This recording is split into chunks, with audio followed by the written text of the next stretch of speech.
Good morning class 10 बच्चों। आपका वही सूरदास का पद पाठ पढ़ाएंगे। तीसरा आज आपको पढ़ाएंगे बच्चों। वात्सल्य रस के सम्राट कहे जाते हैं सूरदास जी। कृष्ण के बाल रूप का यहाँ पर वर्णन उन्होंने किया है। बाल लीला का, बाल रूप का सजीव चित्रण यहाँ पर किया है उन्होंने। कहते हैं कि सूर्य की तुलना में कोई भी बाल रूप का वर्णन किसी का नहीं कर सकता। वात्सल्य रस के इसीलिए उनको सम्राट कहा जाता है। तो कृष्ण के घुटनों के बल चलने वाले रूप का यहाँ पे वर्णन सूरदास जी ने किया है। वो कहते हैं किलकति कान घुटुरवन आवती, किलकन किलकारती मारते हुए, कान्हा कान्हा घुटुरवन घुटनों के बल चले आ रहे हैं। मणिमय कनक नंद के आंगन बिंब पकड़बे धावत। मणिमय मणि से युक्त, मणिमय कनक मणि और सोने से युक्त, स्वर्ण से बनाए गए और मणियों से युक्त जो नंद जी का आंगन है, उस आंगन में अपनी ही परछाई को वो देख रहे हैं। मणि में उनकी परछाई दिख रही है। तो कहते हैं कि सूरदास जी कहते हैं कि उस अपनी परछाई को देखकर, यानी बिंब अपनी परछाई को पकड़ने के लिए कृष्ण जी दौड़ रहे हैं। मतलब अपनी परछाई को आंगन में जड़े हुए मड़ियों में देख रहे हैं, जड़ी हुई मड़ियों में देख रहे हैं और फिर अपनी परछाई को पकड़ने के लिए नंद के आंगन में दौड़ रहे हैं। कब हो निरख हरि आप छाँव को, कब हो कभी निरख मतलब देखकर, हरि कृष्ण जी आप छाँ को अपनी ही परछाई को कभी वो देख ले रहे हैं। तो उसको देख करके वो अपनी परछाई को कर हाथ से पकड़ना चाहते हैं। कभी चलते चलते उनको अपनी परछाई दिख जा रही है तो ऐसा लग रहा है कि मानो अपनी परछाई को हाथ से वो पकड़ना चाह रहे हैं। किलक हसती, किलकारी मारकर जब कृष्ण जी हंस रहे हैं, राजत सुंदर लग रहा है, सुशोभित हो रही हैं। द्वे दतियाँ, उनके मुंह में जो दो दांत निकले हैं, जब वो किलकारी मार के हंस रहे हैं तो वे दोनों दांत बहुत ही अच्छे लग रहे हैं, सुशोभित हो रहे हैं, उनकी सुंदरता को बढ़ा रहे हैं।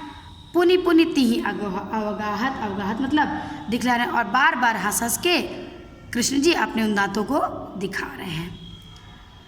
कनक भूमि पर, सोने की जो नंद की जमीन थी, जो सोने से स्वर्ण जड़ित जो नंद की आंगन था, नंद का जो आंगन था, स्वर्ण निर्मित जो नंद का आंगन था, उस पर उनके कर पग छाया, उनके हाथ की और पैर की परछाई पड़ रही है। यानी वो घुटनों के बल चल रहे हैं तो उनके हाथ और पैर की परछाई स्वर्ण निर्मित भूमि पर पड़ रही है, नंद के आंगन पर। तो उसको देखकर कवि कहते हैं कि उनको एक उपमा राजती, एक उपमा उनके मन में आ रही है, एक उपमान प्रस्तुत हो रहा है। क्या उपमान प्रस्तुत हो रहा है? ऐसा लग रहा है कि उनके प्रत्येक पद पर, करीब करीब प्रतिपद, प्रत्येक पद पर ऐसा लग रहा है कि प्रतिमणि वसुधा, ऐसा लगता है कि धरती ने प्रत्येक मणि में, वो जो सोने के आंगन में मणि जड़ी हुई है जिसमें उनकी परछाई दिख रही है हाथ पैर की, तो ऐसा लग रहा है कि धरती ने प्रत्येक मणि में कमल की बैठकी को सजा रखा है जिसमें कृष्ण बैठ रहे हैं। यानी हर एक मणि में उनका अलग प्रतिबिंब दिख रहा है। तो उसको देखकर लग रहा है हाथ पैर जो फैले हुए हैं बच्चों को कमल के समान लग रहे हैं। ऐसा लग रहा है कि मानो धरती ने कमल की आसनी सजा रखी है, आसन सजा रखा है जिस पर कृष्ण बैठे हुए हैं। आसन बच्चों उनका फैला हुआ हाथ पैर लग रहा है। बाल दशा सुख निरखी जसोदा, यानी अपने पुत्र की उस बाल दशा के सुख को निरखी देखकर यशोदा पुनि पुनि बार बार नंद को बुला करके दिखाती हैं, बार बार नंद को बुलाती हैं और कृष्ण के इस बाल लीला को दिखाती हैं। उनका घुटनों के बल चलना, अपनी परछाई को पकड़ना, दांत दिखाकर हंसना, तो ये सब यशोदा माता नंद को बार बार बुलाती हैं और नंद को बुलाने के बाद बार बार उनको दिखाती हैं। उसके पश्चात अपने अचरा तरते ले ढांकी, आंचल से ढक कर सूरदास जी कहते हैं कि माँ यशोदा प्रभु को दूध पियावती, अपने पुत्र कृष्ण को, यानी स्वामी जगत के स्वामी सूर के स्वामी श्री कृष्ण को दूध पिलाती हैं। यहाँ पे बच्चों कृष्ण की बाल लीला की सजीव अभिव्यक्ति हुई है। भाषा ब्रज है, रस वात्सल्य आपका, फिर अलंकार आपका, अनुप्रास तो है ही है बच्चों, करी करी, पुनरुक्ति प्रकाश, पुनि पुनि, पुनि पुनि, ये पुनरुक्ति प्रकाश है।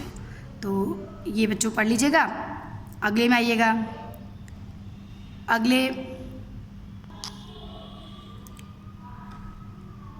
ये बच्चों आपको चौथा पद, यहाँ पे श्री कृष्ण, जैसा सबको होता है कि उनका पालन ग्वालों के परिवार में हो रहा था, तो ग्वाले के और जो गांव के ग्वाले के बच्चे थे वो प्रतिदिन गाय चराने जाते थे,